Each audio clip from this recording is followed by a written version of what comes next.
Hey guys, Keith Keller, Melbourne, Australia, and we are rocking. You know, this is better than real life events. We're running a brand new show because we've got a brand new event coming up in a few months called the Global Digital Marketing Summit.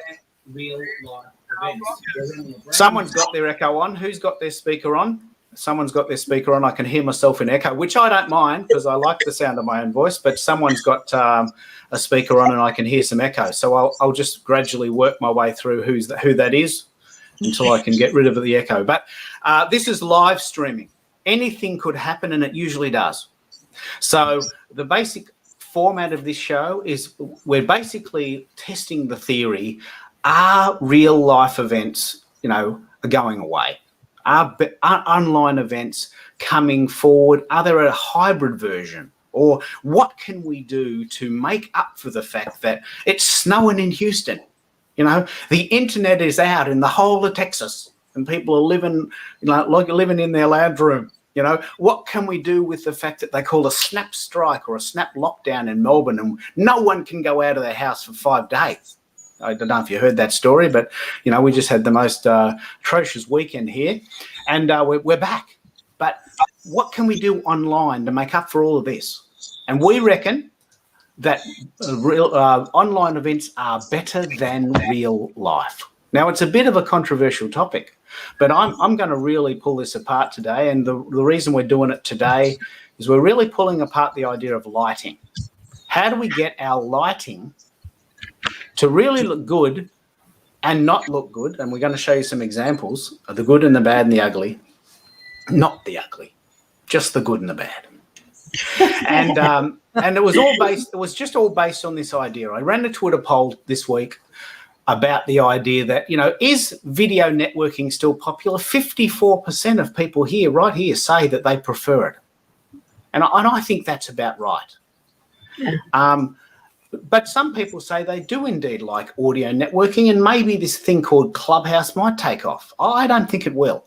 My gut feeling is that it's a fad and that it's going to go away. But who am I to say? I'm just a guy in Melbourne, Australia. I'm just one guy. But I personally don't like it. And I'm just testing the theory today whether it's any good. So I want you to comment on either YouTube, on Facebook, or on Twitter about what your favourite sites are and what you prefer to do with networking. I'll just run that a little bit of a patent interrupt for you. Where do you watch your live streams? Do you prefer Facebook or YouTube or Twitter? And what's the thing? And where are you calling from in the world? We really want to get that sidebar going with all of the interaction. I want to tell you all about the guests we've got coming in today. We've got Irene up the top, Jane Jackson in Sydney. I've actually met Jane in person, one of the very few people of my online contacts I've met in person.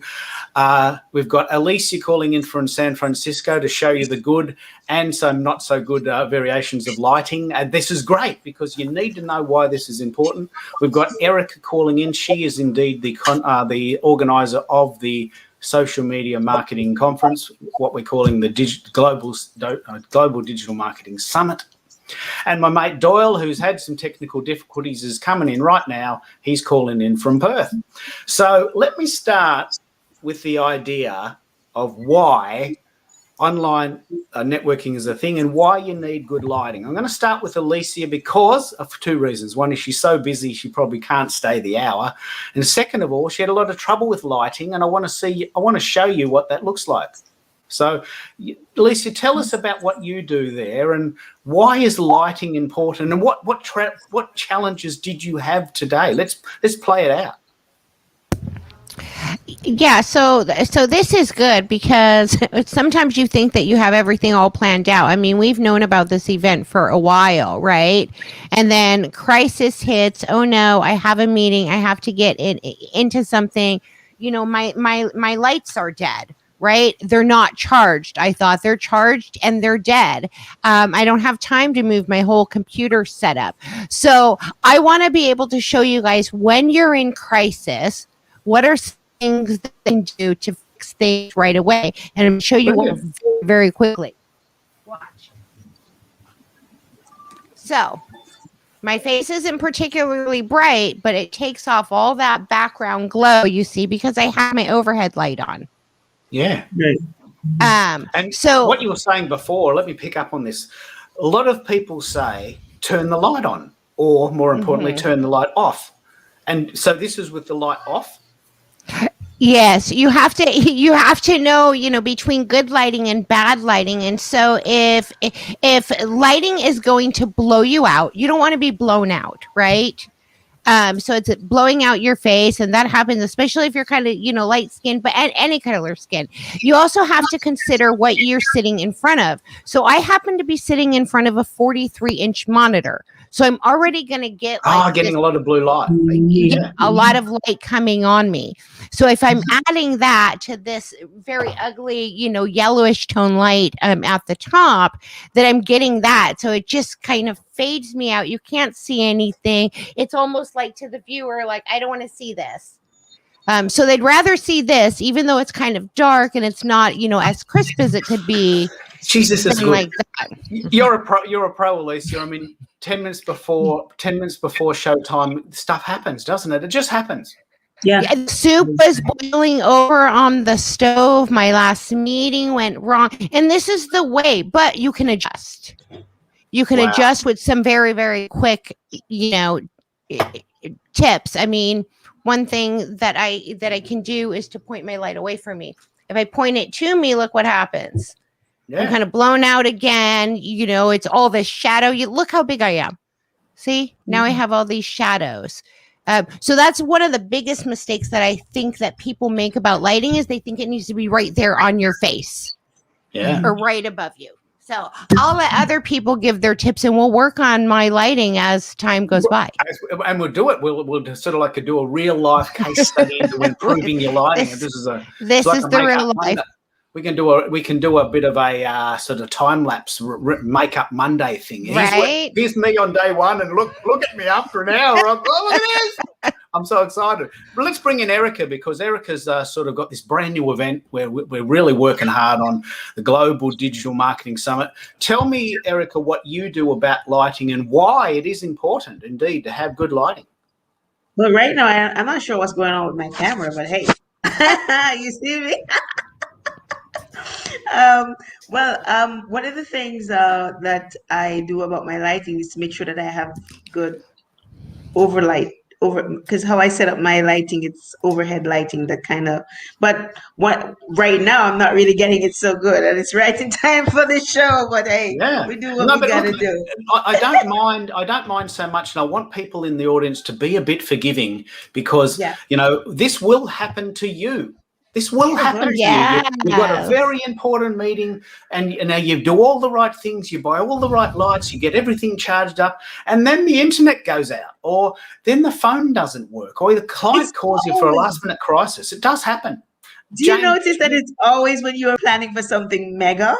It's mega. We have to adjust, and this is why this is particularly why I'm embracing live streaming, because I want to be the dude that just wings it. I mean, we've got some questions. We've known about this event for 2 weeks, but we're in real life. Things happen. And so I'm going to run through the whole team about this, but I want to bring in Jane, because she has probably the quintessential lighting setup, and I really want to have her talk about shadows there, Jane. Jane, for instance, had a client at 10 o'clock, and she had to come in late, but she adjusted. She's a pro, and she's got these green screens, which she's going to tell you about. That's a trick you can try. But tell me, first of all, Jane, why isn't lighting important? Why is it very important, and how do you do it? Lighting's very important, because when you get to my age, you don't want all the wrinkles to show. All right, so you get good lighting, and you look a little bit younger. So the thing is, when you're looking at something, I mean, audio quality is important, and the video quality is important as well, and you want to make the experience as comfortable for the viewer as possible. So, right now I'm using a green screen, and I'm able to change my background, but I have light coming in from the garden. So in front of me, I can see the garden. So that's natural light, but I give it a little bit of a boost with a ring light. So if I lift my glasses up, you can actually see the ring light that's up there. and so it's good to have the ring light. But the problem with ring light is if I start looking up all the time, you're going to see the reflection. So you have to light high enough that if you wear glasses, that it isn't, not going to get that owl look of, two round things. I've got that. I can look there is. Let me pick up on the ring light, because this is a very common solution. They're not very expensive and they're very easy to buy on Amazon. Tell me why a ring light really works, and does it cost very much, and how did you get one, and has it made a difference? Oh, well, I ordered mine on amazon.com.au, and it was about 120 Aussie dollars, the one that I found. And it's fabulous because it's about so big. What's that? I don't know, about 60, 70 centimeters round. And in the middle of it, I can actually put my iPhone on it. And so the light is actually better when I'm using the iPhone, because it's right in the middle of the ring light. And the beauty about having a ring light and using the iPhone in the middle of it is that it reflects into your iris when it's right there in front of you, and it makes your eyes look beautiful because you've got that light in the eyes. I like that a lot. That's a real power hack. Yeah, I can't do it when I'm using an iMac at the moment, so I'm sitting down in front of my desk and the ring light is behind me and it needs to be up high because of the glasses. But when I do it using the phone, I'm standing a little closer. I don't have my glasses on, and then it just makes my eyes shine a bit. So there are lots of things that you can play around with. But if the lighting's right, then people are not distracted by the shadow under your nose or how many wrinkles you may have. And why is that important for networking? I mean, what you've said there, this is really important. What you've said there is you've spent 120 Australian dollars to buy a light. And many people would say, man, why am I doing that for? That's $120 I really don't have. But the point is that the impression that you make with good lighting compared to makeshift lighting when things don't go well, it's amazing the difference it makes, isn't it? Yeah, but you don't have to spend a lot of money. In fact, you don't have to spend any money on lighting if you can position your laptop or your phone or whatever you're recording from in front of some natural light, so your window, so that you've got the light on your face. Because if you just from your computer, it's a really cold light and it looks a bit eerie, like Alicia was showing us. And when you've just got the computer light, you look kind of purple in a way. Yeah. So having natural light from a window is much better, and it's easy. You just move your computer around to wherever. Well, let's run the room. Irene, tell me about how you do it. You've got a ring light, I think, haven't you? Got what we call a diva light? Have you got one of those? Yes, Keith. When I'm talking with you, I don't have a luxury of my garden light. Because when we're talking and you live in another dimension, all right? So Australia, I don't know how you exist, okay? You're in tomorrow, and every time I speak, it gets really late. So Erica knows what I'm talking about. The beauty of my garden cannot be used for this, okay? I have to use some other tricks, all right? And I'm doing it right now. I'm not in front of the beautiful daylight, no way. It is about 7:20 p.m., so it's dinner time.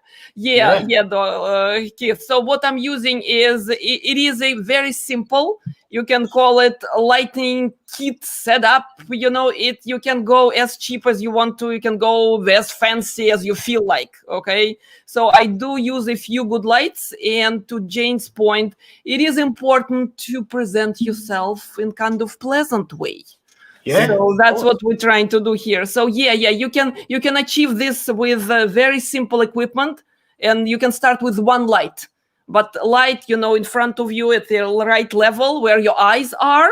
I like my eyes beautiful. I don't want to look ugly to people. So that's the step I take. But you can definitely make variations. So. Brilliant. Now, Doyle has come in and he's, like a lot of us, he's busy and he's come in a little late, had some technical challenges, but he's made some great comments. So I'm going to bring Doyle in. Doyle, mate, why is lighting so important, and how do you do it? And what are some of your tricks and tips for making lighting work? Yeah, thanks, Keith. It seems like, as usual, there's tech issues right at the time when it's important to kind of put it into place too. So it happens to everybody, and I guess that's the key ingredient, is that it's going to happen. Just get over it. and see and try to correct and that sort of thing. In terms of lighting, like honestly, my background, I was a professional photographer for many years, so kind of understand for the most part, studio lighting, and that it's important if you want sort of that ability to see the face and connect with that person. You want to have as best lighting as possible as well. So, I mean, honestly, I've been experimenting with lighting for quite some time. Starting small with something, like an A5 type size little lamp that I've got actually 2 on the side of me right now. I've got a window in front of me. I've got a window on the side, but I blocked that off so that I've got sort of more of the facial light as well. And recently I've been playing around, and I got to say I love the background lights, which are Wi-Fi enabled. So I'll just turn those on. They're fun just for a background light. And let me get them on. They probably won't work. Oh, there we go. There's one. There's 2. Just adds a little bit of flavor, doesn't it? It's a bit of it's very popular in the gaming world, isn't it? Yeah, you can cut off the top lights as well. I do have the top light room lights on as well. And then I also have some other ones here, and we'll see if they connect as well.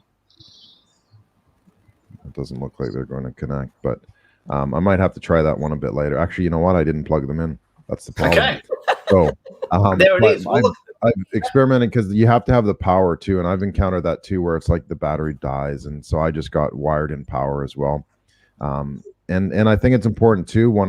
Just a quick point is to have that something simple as well to start with. Like when I'm on the road, when I'm traveling, I have like one smaller little travel light that I put up front as well. So it's small, it's simple, but you know what? You don't know where you're going to be going. So if you have that direct light on your face as a bare minimum, that's kind of where you can start with as well. Well, let's pick up on some simple tricks. Alicia loves the ring lights as well. Tell us a bit about those and why are they a simple solution to maybe fixing some lighting problems? Right. So I think that everybody kind of mentioned with the ring lights, here's what happens is it's not going straight on your face, casting these hard shadows. What it is it's evenly distributing the light. So even if it's very bright, it's still evenly distributed. And what will happen is when you get super hard shadows, so you can see these hard shadows in the back and on my face here. So when you get those hard shadows, it really like highlights that area. It makes young people not look so young. Let's do a Halloween special with you. Let's put that light again on, and we'll do a riff on the Halloween. Exactly. So that's what happens, because I've got this little. I can probably show you there. So I have a little portable light as well, also changes colors, etc. But people will take a light like this and then they want to put it right on themselves too, or let me just turn it down. So if you're going to have light directly on you, then there's no better light than the ring light, because it's going to get even distribution. If you're going to have light directly above you, then you really want to try to have kind of a 3-point lighting system. So you're going to have light above you, a little bit to the front, and then to the side to get rid of that. And in that case, it's okay to have it, directly above you, because again, it does the same thing. It helps to get rid of some of those like harsher shadows. But there is no better lighting than natural lighting. So if like Irene said, like Jane said, if you can position yourself in front of a window where that light is coming on you, and don't have it to your back, because then you also get the harsh shadows.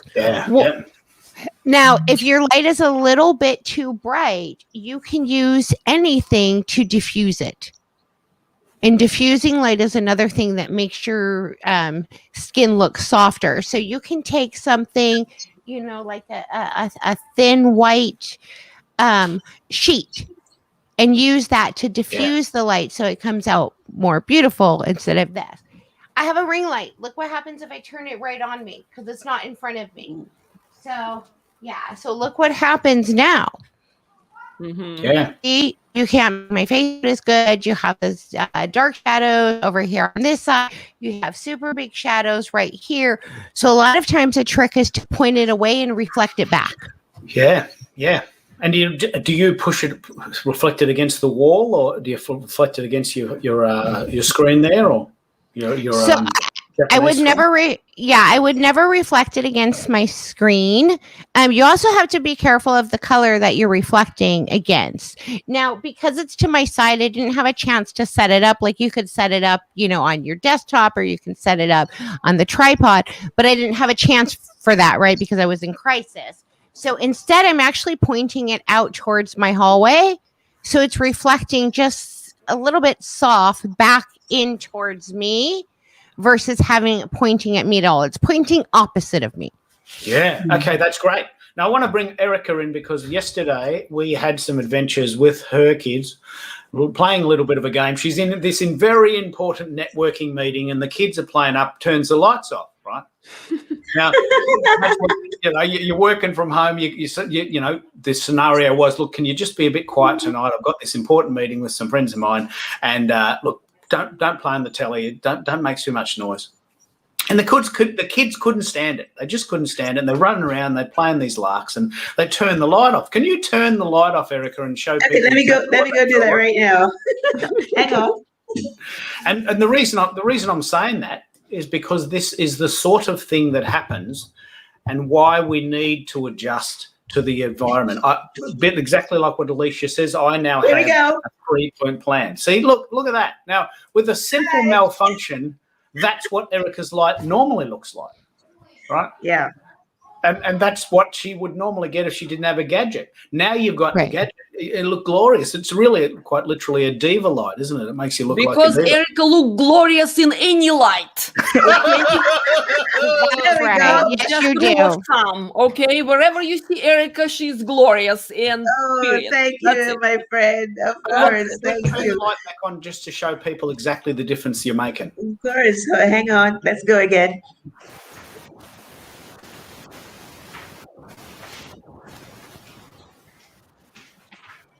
Mm-hmm. Oh, I'm back. With a simple gadget. Now, what gadget do you use? A ring light like Jane has, or how do you do it?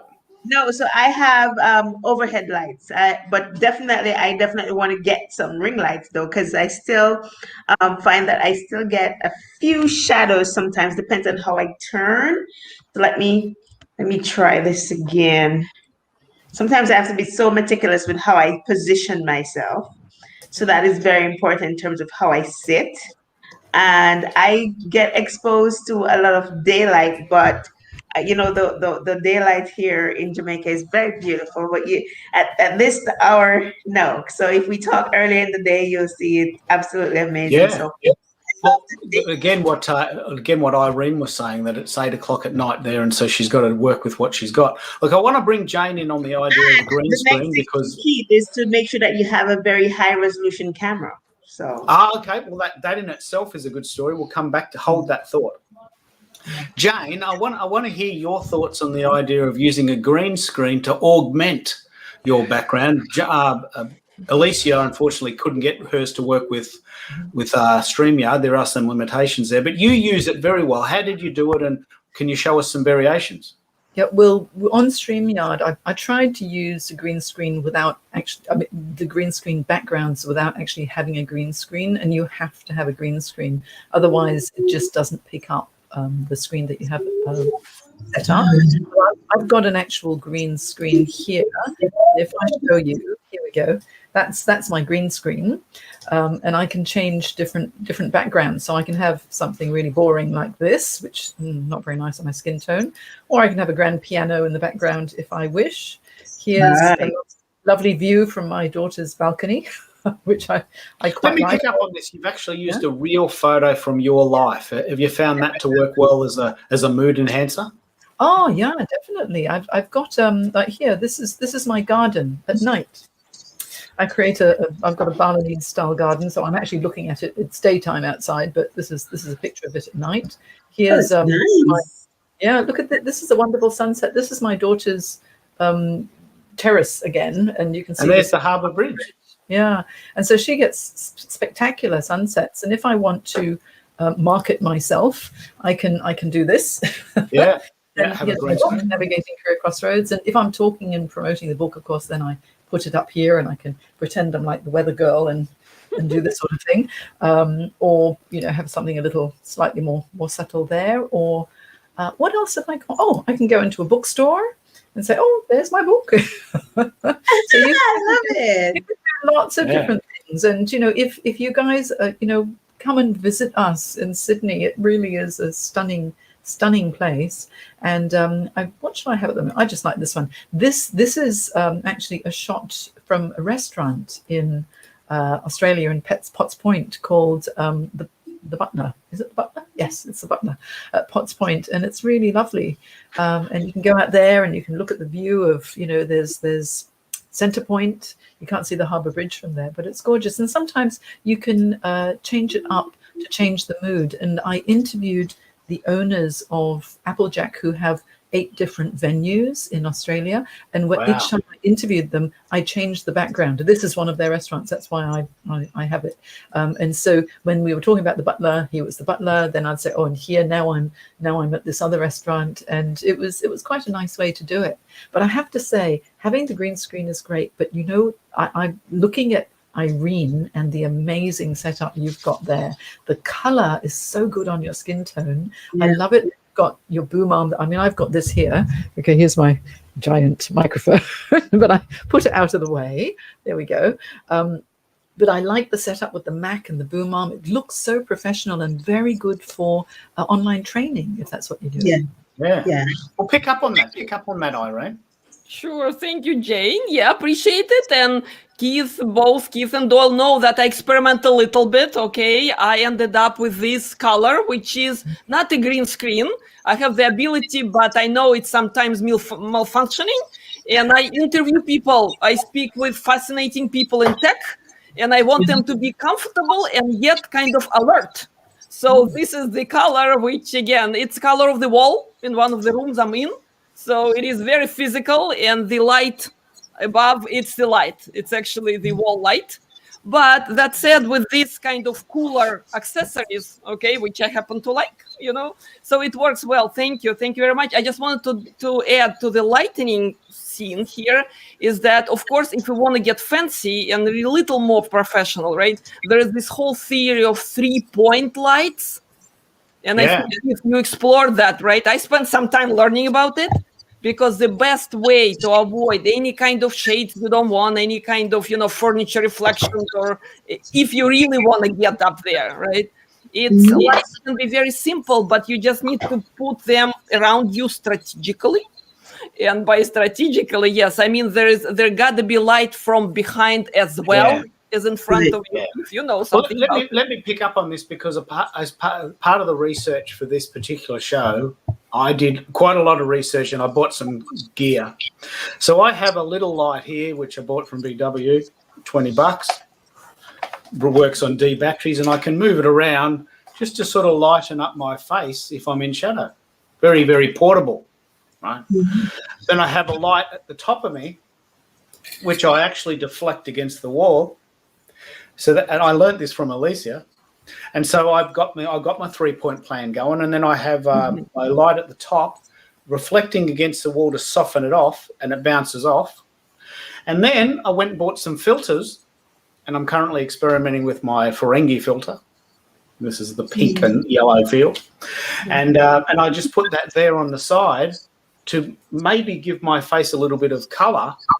If, for instance, it's a grey day, or the lighting, because as Alicia says, the most important thing is to have natural lighting. But you can't work with nature if it's raining or it's crowded or it's snowing, as it is in Austin, Texas.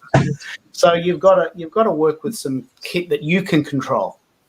And with that in mind, I'm going to bring Doyle and Alicia back into the fold. They've dropped out a bit there. Alicia, tell us about your 3-point plan, separate to what's happening today. The idea of 3-point lighting really is the magical system, isn't it? It is. And I'm surprised I'm sitting here like this doing a lighting scenario, because I actually care a lot about lighting and have spent more money than you should. on lighting and tech and audio. So here I am, and this happens. Yeah, the reason that it just works so well is because whereas a ring light and some of this other lighting, and I think Doyle will agree because I get this from my photography background as well. Okay. So it's kind of like it's the Rembrandt lighting is what it's called. This like 3-point lighting. Yeah. So if you do this like 3-point lighting, it's okay to have shadows on part of your face, okay? Because now those shadows, like, they build kind of defining characters, they bring out the features in your face. So you really, you have to make a decision. Are you really going for this kind of, soft all over lighting? That's okay, right? But if you're going for something dramatic or something authoritative, so let's say, for example, Jane or Irene, you're not a beauty blogger. You're not showing somebody how to put on makeup. So having a little bit of that, well, we could be, right, Jane? But not with the setup that you're trying to show right now. That background, that positioning, that setup, it's a setup to show authority. So one way that you can show authority, especially if you're a woman, is to add a little drama to your lighting. So, and two, right? A little bit of drama, those little bits of shadows in the right places. Like Doyle with the sort of the party plan lighting. What do you think of that?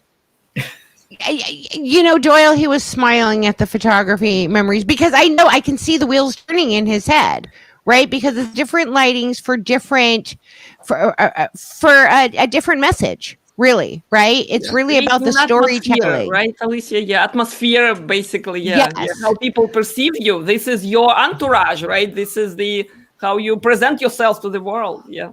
Right. And if you want to appear really vain, then you can do what I've just done. Hey, right. But I don't want to appear really vain. I'm going to change this back to something a little softer, like that. There we go. Here's the advantage, Jane, that with you, they're going to be like, oh my God, you're as beautiful in person as you are in pictures. Oh, aren't you sweet? That's very nice. Doesn't always work out that way. This is my day. And sometimes, that's the other good thing about virtual experiences is there's a sense of vulnerability that we don't have in person, right? And so sometimes those connections are a little bit deeper because you really have to choose, like, do I not do this? Okay, I'm not ready. I was not ready. This was my day. Everybody's looking pretty with the pretty shades of lipstick. I mean, Keith, he's glowing, right? Doyle, look at you guys. And I come on here a mess, but I did it anyway.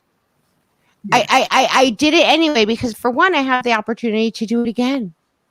I can show people online. They can meet me. They can develop a relationship with me where I have good days and bad days because that's real life, right? So you do it anyway. It's better than real life. It is. It's up to you how you want to look. But I would say that lighting is particularly important if you are instructing something. Yeah.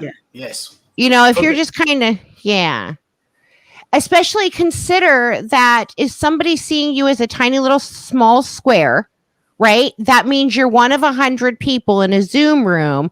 A little inch square doesn't matter that much because it doesn't have enough pixels for them to really tell that you have amazing lighting or not.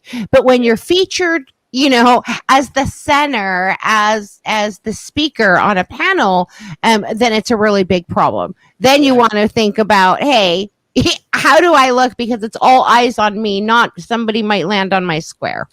Yeah. Well, let's pick up on that. It's actually a good point there, Alicia and Keith, is that when you think about it, it is better than real life for lighting and that sort of thing. Because guess what? If you walked around a networking event or a speaker and you always had these lights, people holding lights around you, or you having this big shoulder-mounted light system, like they'd go, "What are you doing? Like you can't do that. That's like just too weird." But yet, when you're in your studio and when you're in your place, when you're broadcasting, guess what? You can have the fanciest setup ever, and it's okay. It's better than real life. Well, Especially when you have this purple thing going in the room, this is precious. Like Alicia said, I've been experimenting. It's like, how do I, what kind of effects can I have? You can actually turn it to music. You can make it very, very annoying as well. So yeah, very I'm just having quickly, fun. right, Doyle? Yes, very quickly. The strobe, yeah. We can do the Duff Duff version. Let's put Tiesto on and we'll do a bit of a dance. Yeah, there you go. And we'll just do the thumping It's part. going to be a dance party, so everybody get your dance gear ready. So, What are you gonna play? Are you gonna play some reggae? I don't know. Sure, yeah, let's play reggae. We'll Feel go the into rhythm, feel the rhyme. Feel the rhythm. It's, what is it? Feel the rhythm, feel the rhyme. From Cool Runnings, right? I'll be John Candy. I'll be the coach. But look, let me move it forward with the idea that what can you do to stand out? We've heard from the panel that, let me just move myself into the screen now. We've heard from the panel that lighting is important, and there's some simple tricks you can use, and there's some simple things you can avoid. But what about if you really want to go all out? Let's run the room and say, well, what can you do to really start? I'm going to start with my 3-point plan. I went and bought more gear. And now I've got 3 variations of making me look natural. This is my actual background, and I use a particular site called XSplit, which I love. I'm very happy to recommend this product. It's called xsplit.com, and for $10 a month, I think it's $10 a quarter, you can have the facility to use your own existing background and blur it out a bit. This is on 10% blur. Or you can have it completely blurred out, or you can have a green screen feature without a green screen. This might actually be a good solution for Alicia. xsplit.com. I have a green screen, a bunch of green screens, actually. I just couldn't get any of them behind me right before the meeting. Well, I actually experimented with a thing that sits on the back of my chair. I can't remember what that's called, but it sits on the back of my chair, and in most scenarios, it actually fits quite well. But because my chair is configured in the room, it sort of forced me up against the wall in order to get the green screen to fit. So I tried it. It was an experiment that failed for me. But green screens can be notoriously hard to get right. But there must be some ways that we can get that right. Let's run the room. Jane, what do you think you can do if you really want to push the envelope? What can you do to make things really look great? Well, the thing is that if you can get a green screen, that would be wonderful. You just said that you had to be right up against the wall. I'm very close to I'm actually touching where the wall is. So you can imagine how long my arm is. It's not that far because behind me I have a floor-to-ceiling mirror, wall-to-wall floor-to-ceiling mirror, and it reflects my garden, but it also reflects the ring light, it reflects my microphone, it reflects everything, and it looks a bit odd. So that's when I realized I must have a green screen. And this green screen, sometimes when you have them set up, they're very big and bulky, and you've got to have the stand, and I just never put it up because it was too painful. So now this one, it's just one of those fold-up ones that are like an oval, and I sewed 2 little tabs on the side, knocked 2 nails in the wall, and I just hang it up on the wall, and it's very easy. So that's actually exactly what I have, but I never thought of putting it on the wall. That's genius. Yeah, but look, if I tilt this, you'll see where the green screen ends. Okay, so you see now, you can see that down at the bottom. Exactly that's the end of the green screen. If I put it up too high, you see the end of the green screen. So you've just got to have it just right. It needs to be really big enough. I would suggest that if I was going to buy another green screen, I wouldn't buy one with rounded corners. I'd just buy a big rectangular one, because I found the rounded corners really hard to manipulate. So I can't really move from here. This is but sometimes if you want to appear more authoritative, you can do things like this, and you can put awards or your book or whatever. But then if you want to look a little bit more warm and fuzzy, and you're in a cozy setting, then I can go back to this, which I think is a lot friendlier. It looks so good. But Doyle, tell me what you think we can do to really amp it up.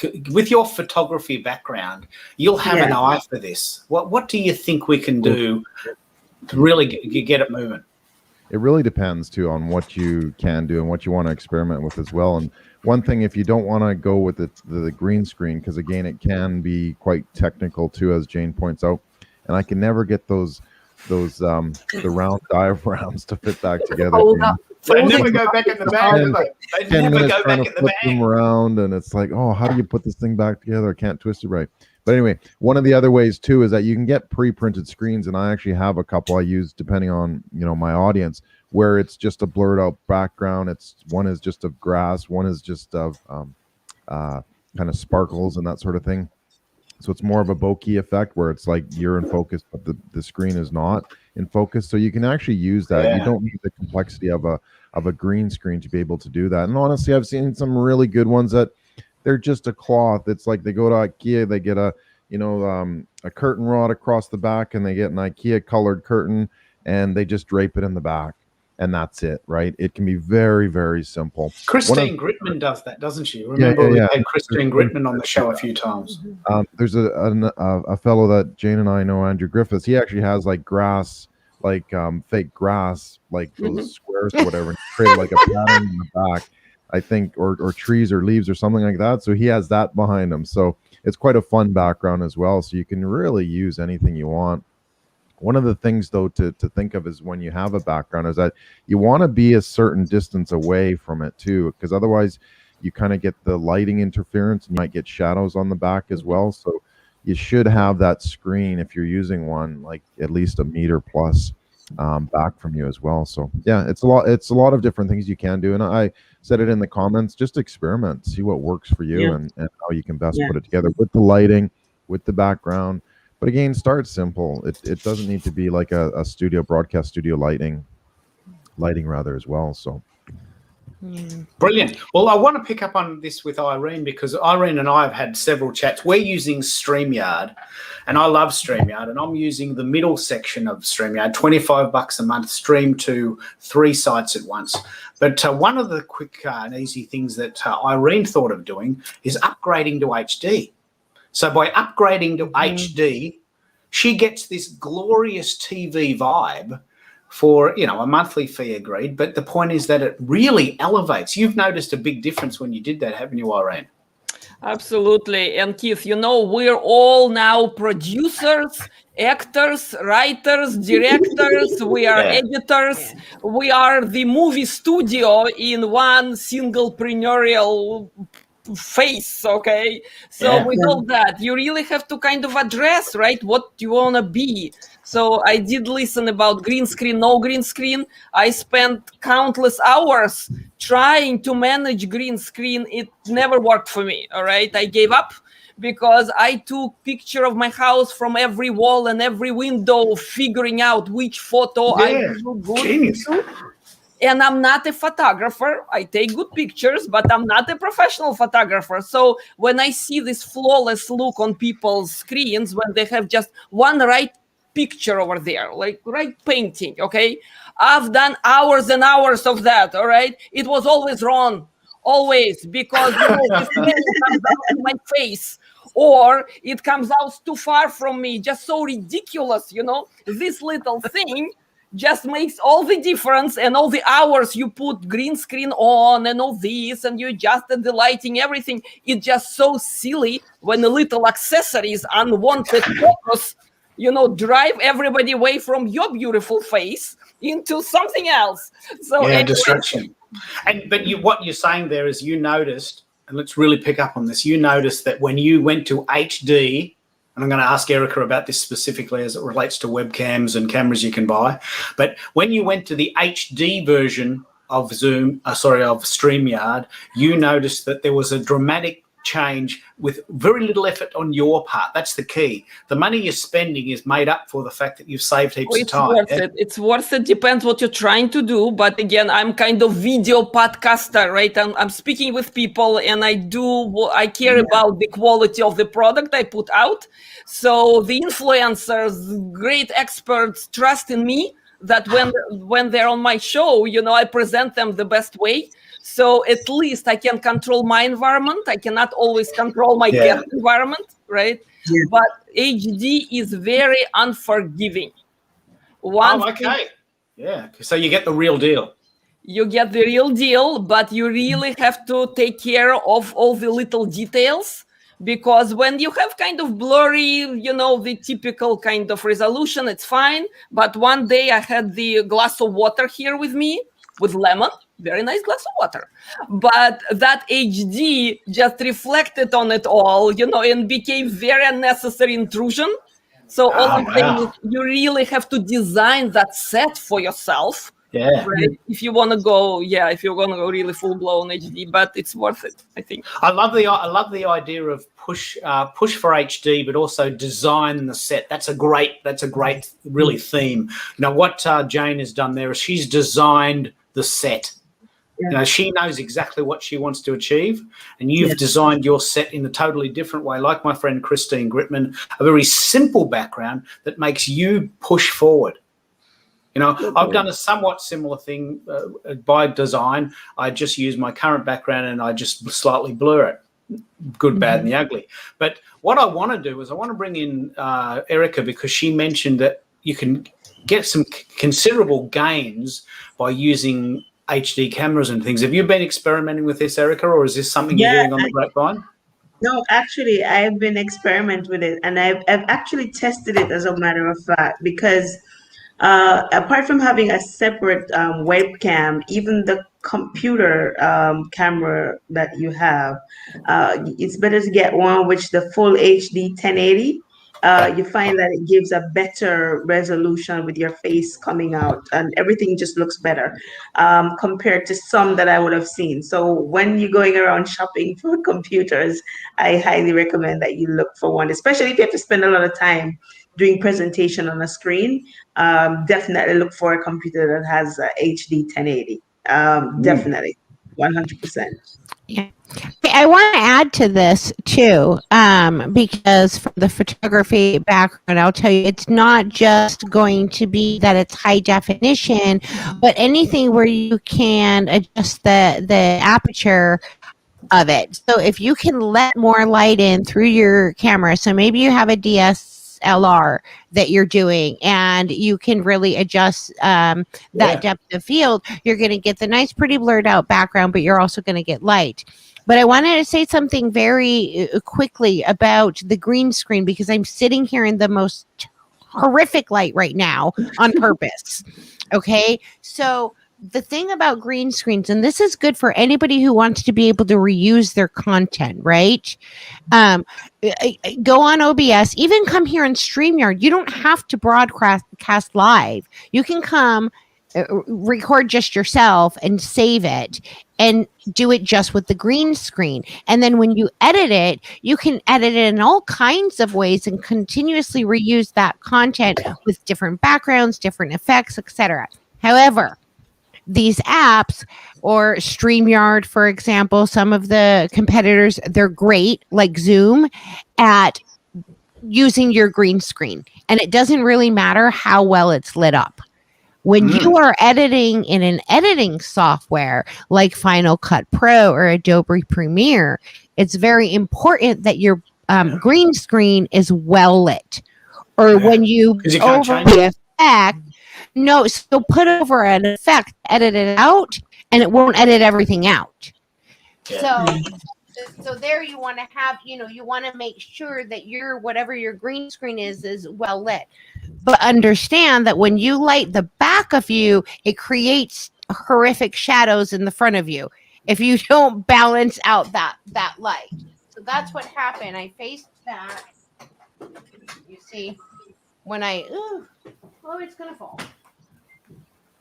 When I faced that to the back of me, I got all of those horrific shadows on my face. It almost blacked me out. But yeah, that's a green screen on live streaming is fine, even if it's not super well lit and you're using a real one, but not for video editing if you're going to save it. Make sure at least your whole area behind you is very well lit. Do you want to pick up on this, Doyle? Because I know that you're very big on the idea of green screen as a feature in most sites, and plus from your photographic background, would you advocate recording pure or raw and then adding effects later, or do you often just record as is and keep the effects going as you go? Yeah, no, it's a great point, Keith and Alicia. Like if you're planning on using it for some future purpose as well, then yeah, absolutely. It would be good to have that footage that you can adjust, right? So, for example, Jane's been in a couple environments, and let's say she picks an environment for a conversation, but it's slightly different that she wants for a training program. So there might be, well, I put my client in the background or something like that.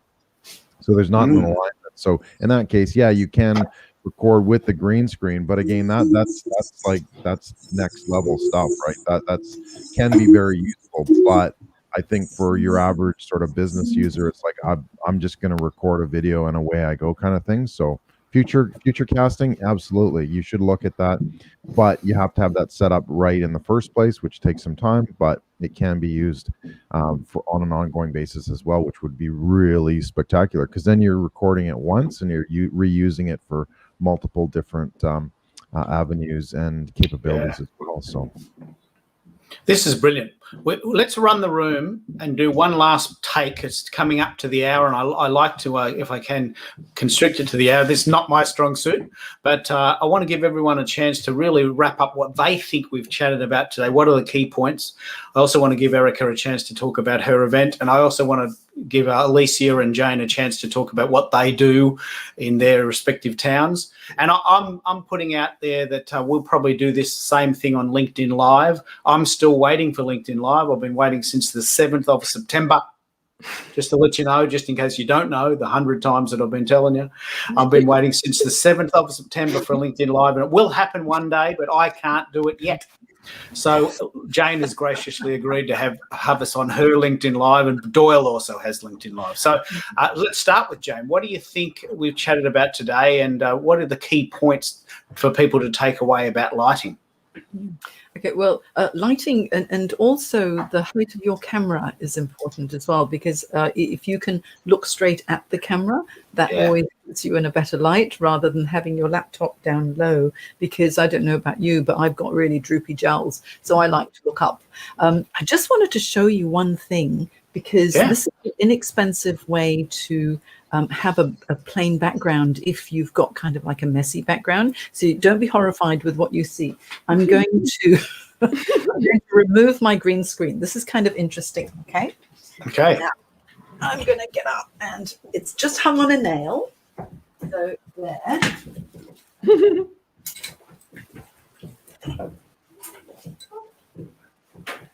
Okay, so now you can see my office setup. This is a real thing, okay, and there's the Diva light and all of this. But then what I got my husband to do, which was very simple, was to put a roller blind. So have a look at this. I just roll this down. Oh, that's clever. Mhm.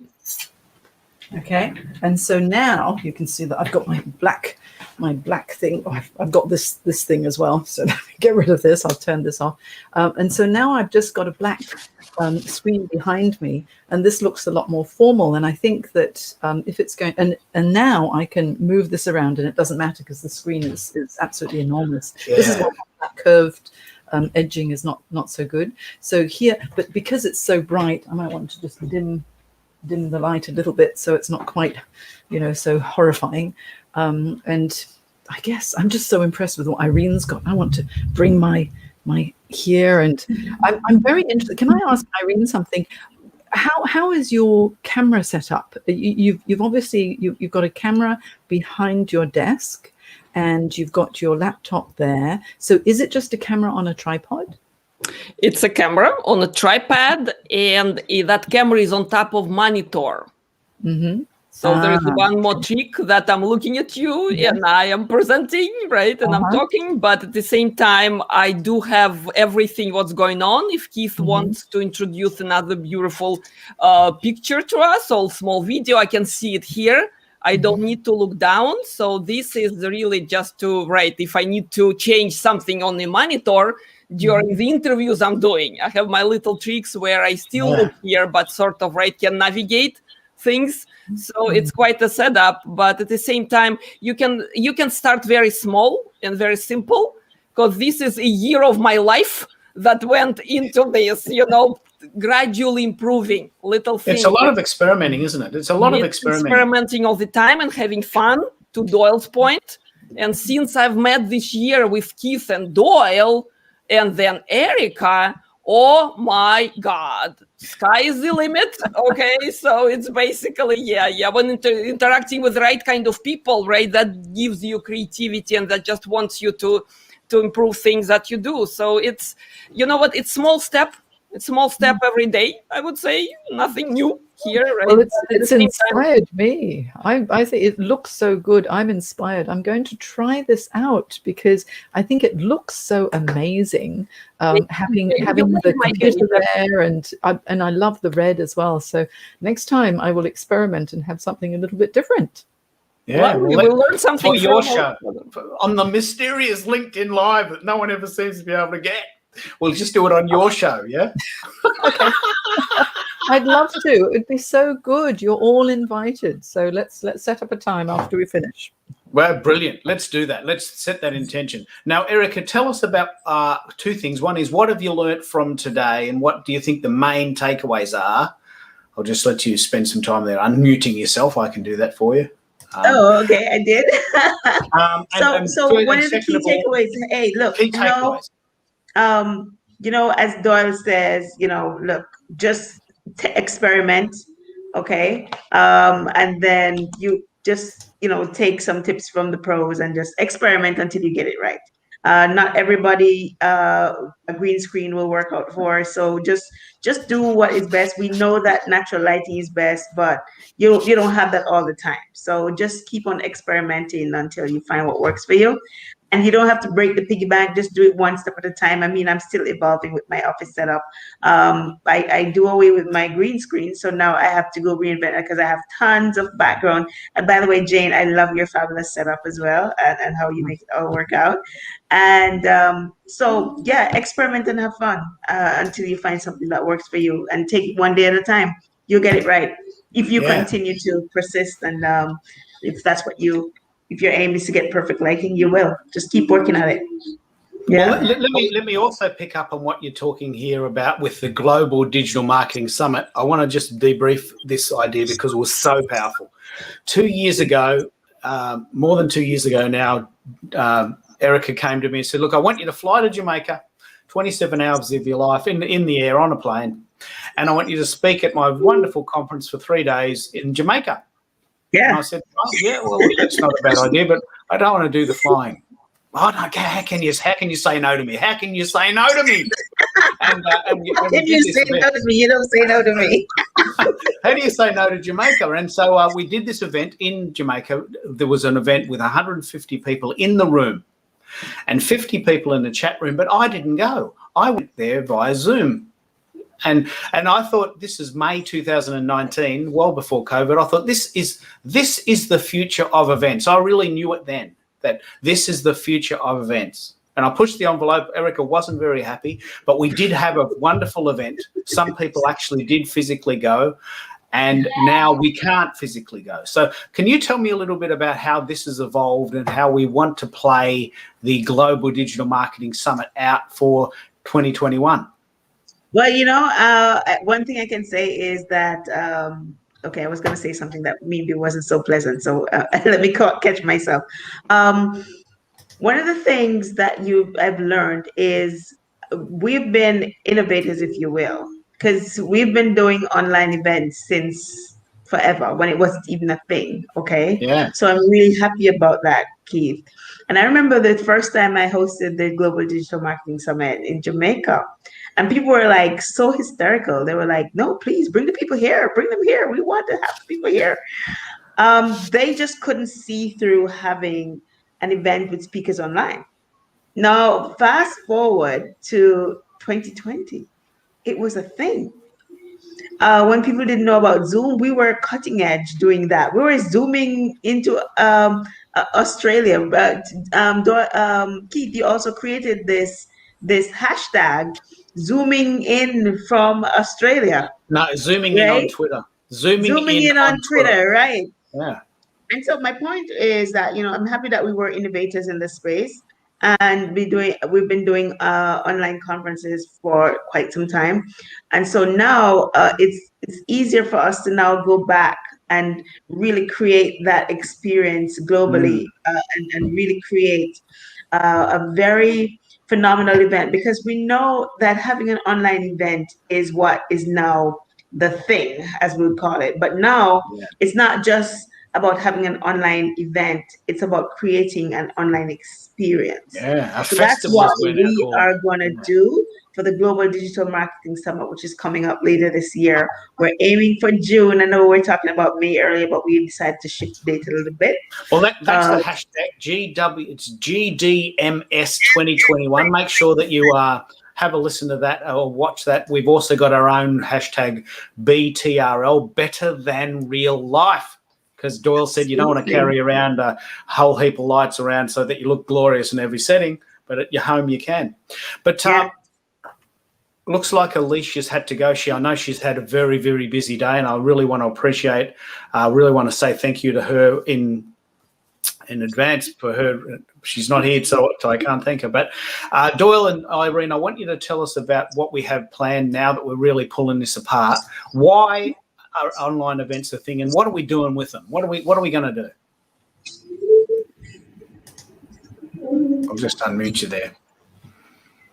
Why are they a thing, mate? What's your vision for something more than what we called yesterday boring heads? What are we doing? I like it. We're sort of in that, I guess, liminal transformation space right now where we're able to, I guess, use the technology as is for technology, but we've kind of just sort of followed it in a linear pathway. For example, webcams, you can broadcast on your from your computer and that sort of thing. So to me, we need to take a step forward or a couple steps forward and say, well, how do we actually create that into an experience and an event, something remarkable and worth remembering as well. And most of the stuff that we do in online is not remarkable. So 97% of online events, they don't actually have an experience. It's just really about conveying technical information with technical platforms, right? So to me, there's like a whole universe out there that allows us to be able to really connect better and further and deeper and farther and faster than we could normally. Right? And so for businesses that are able to understand that and see that, the ones that are going to be, progressively moving forward in the digital economy, like the other businesses that say, oh, well, as soon as this thing is over, as soon as this pandemic is over, it's back to business as normal, right? It's not, or it could be, but you kind of have a choice if you're going to embrace what you can actually do with a digital experience, or if you're just going to go back to the same old, which, why would you? But that's obviously still a choice and an option. There are some people that are just simply waiting, but there's others that are embracing it. And I really want to let Irene bring it home now and wrap it up. We have worked together for a long time now with the understanding that this is the future of events. That we're going to run events online, but we're not just going to have them as boring heads on a screen. We're not just going to have a series of people just on the screen. That's been done before, and it's a bit boring. So we're actually going to make sure that we have something else. So what do you think is coming? Where are we going with this? Where we're going, Keith, is, a lot of experts I'm speaking with talking about how industries are going to melt. How fintech is going to introduce a lot of healthcare elements, how retail and fintech is going to collide in something bigger.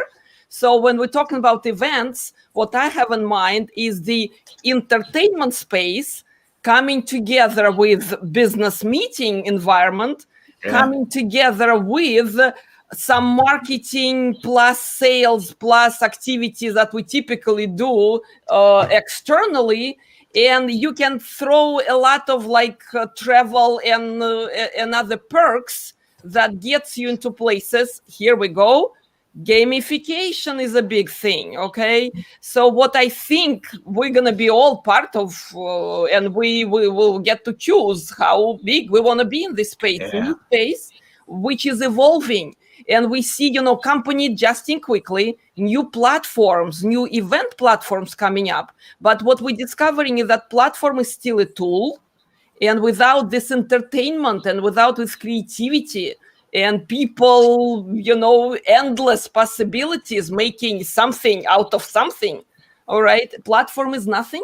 So I'm a big believer that with these new capabilities, which are amazing, because I get to be producer of my own show, I get to be the TV personality on my own show. Okay, sky is the limit. But what we can do with events when we simply don't want to travel. So one day we're gonna pick, right? Do we want to go to this event or not? So this hybrid model will stay. So where the event industry is gonna move and all the participants around it, right? Speakers, companies, technology platforms, just businesses, okay? How we all gonna embrace that? That's up to us. So what I'm thinking we're gonna do very soon is really break down the typical event flow for the clients, who can enjoy the entertainment, blend it into business discussions, blend it into learning, and blend it into just networking and socializing, thanks to the technology we now have. Get out there and experiment. Look, I want to pick up on Jane's comment. Here's a real life event. Her daughter had a baby and she had to go to London, but she had an event planned in Perth. Let me just pick up on this. How did this play out in the real world? Your daughter's having a baby, last minute, couldn't go. How did that play out? Well, actually, my daughter was due to have the baby. I was going to go to London for a week before the baby was born and then stay for a week after the baby was born. And then I was going to get back to Sydney and then I could fly to Perth to present. So that was not going to be a problem. But the baby was 2 weeks late. And so I ended up, instead of 2 weeks in London, I was 5 weeks in London. And I thought, well, what am I going to do? And so I suggested to the conference organizers, let's practice something using Zoom, and we did, and it worked out fine. And as it turned out, it was really quite interesting. They sent me a photo of the back of the room where they had all the people in the conference, and then they had this massive screen on stage, and I was just there talking away, presenting, and it worked so well. All you need is a decent internet connection.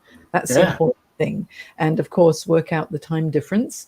And I admire you in the middle of the night, Irene, okay, because it's 12 noon here in Sydney, so it's daytime for me, so I'm wide awake, but it must be, wherever you are, it must be getting quite late. But as long as you work out the time difference, the tech works, the audio works, the visual quality and the lighting is right, then there's no reason why we have to spend thousands and thousands of dollars flying all over the place in order to do something. I think it's a very cost-effective way of working for businesses, because you can get all of these, amazing speakers from everywhere, and you don't have to factor in the cost of paying for their hotel, paying for their flights, etc.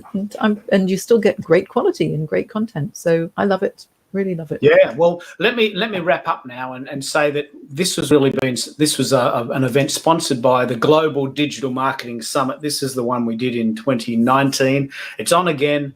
We reached about 5 million to 2.8 million people that day, 500 tweets from around the world, from everyone in the room, and also it's a lot going on. So we're going to have another version of this very soon.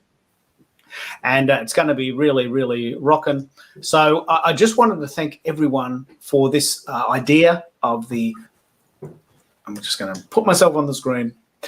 So I want to thank everyone for taking part. It's an hour. We've gone slightly over the hour. I especially want to thank Alicia for popping in and really being honest about how stuff happens and you have to wing it. So we're going to do these every week until Easter at least. The hashtag is BTRL, Better Than Real Life Events, and the Global Digital Marketing Summit. So I want to thank you specifically, everyone, and I'm going to go and run a little bit of theme music, and we'll see you next week. And more importantly, we'll see you on Jane's LinkedIn Live. Definitely.